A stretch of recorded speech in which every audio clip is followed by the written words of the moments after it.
यहाँ पर Sambalpur rail division के तहत आने वाले जुजमुरा रेढ़ाखोल रेल सेक्शन का सीआरएस इंस्पेक्शन चल रहा है।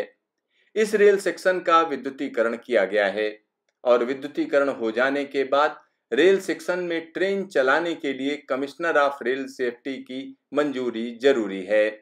यहाँ पर chief commissioner of railway safety S K. Pathak निरीक्षण कर रहे हैं।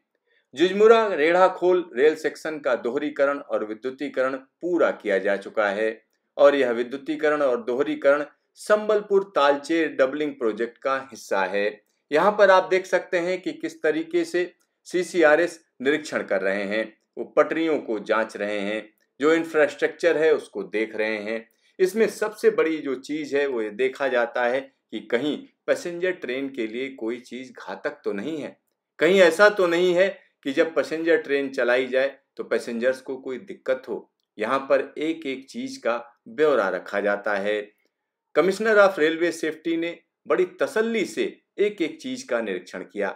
यहाँ पर आप देख सकते हैं कि किस तरीके से क्रॉसिंग्स पर यानी रेलवे क्रॉसिंग्स पर भी देखा गया कि क्या व्यवस्था है। साथ ही साथ पटरी को भी जगह जगह जहाँ मेजरमेंट की जरूरत होती है वहां पर मापा जाता है और अगर उन्हें कहीं कोई दिक्कत लगती है तो निश्चित तौर पर संदेश देते हैं कि इसको सही किया जाए।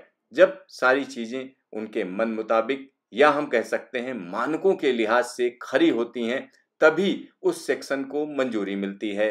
यहाँ पर आप देख सकते हैं कि किस तरीके से कमिश्नर ऑफ रेलवे सेफ्टी लोगों से बात कर रहे हैं, खासतौर पर रेलवे के कर्मचारियों से, और एक एक चीज के बारे में इंक्वायरी कर रहे हैं। सबसे बड़ी बात यह है कि जब सेक्शन को ओपन किया जाता है उसकी पूरी जिम्मेदारी इस रिपोर्ट पर होती है। अगर सीसीआरएस कह दे कि ये सेक्शन फिट नहीं है तो वहां पर पैसेंजर ट्रेन नहीं चलाई जा सकती है और अगर कोई दुर्घटना होती है तो उसके लिए निश्चित तौर पर फिर रेलवे जिम्मेदार होती है। यहाँ आप देख सकते हैं कि किस तरीके की स्थिति है। एक एक चीज को जांचा परखा गया और उसके बाद हम कह सकते हैं इस पर रिपोर्ट बनती है। तो यहाँ जगह जगह देश के अलग अलग हिस्सों में हम कह सकते हैं डबलिंग या इलेक्ट्रिफिकेशन का काम चल रहा है। तो वहाँ एक एक चीज को देखना थोड़ा मुश्किल काम होता है लेकिन जरूरी होता है। यहाँ आप देख सकते हैं कि किस तरीके से पटरियों को देखा जा रहा है और तमाम निर्देश भी दिए जा रहे हैं। जो निर्देश दिए जा रहे हैं उनको तुरंत नोट किया जाता है और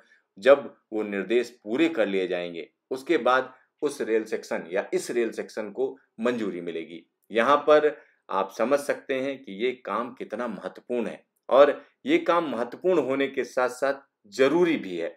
और इस तरीके से अलग अलग जगहों के लिए परमिशन दी जाती है। जो ब्रिजेज होते हैं उनको भी जांचा परखा जाता है और ये देखा जाता है कहीं ऐसा तो नहीं कि विद्युतीकरण की वजह से किसी की जिंदगी तो नहीं खतरे में आ रही है। तो ये सारी चीजें देखने के बाद ही मंजूरी दी जाती है।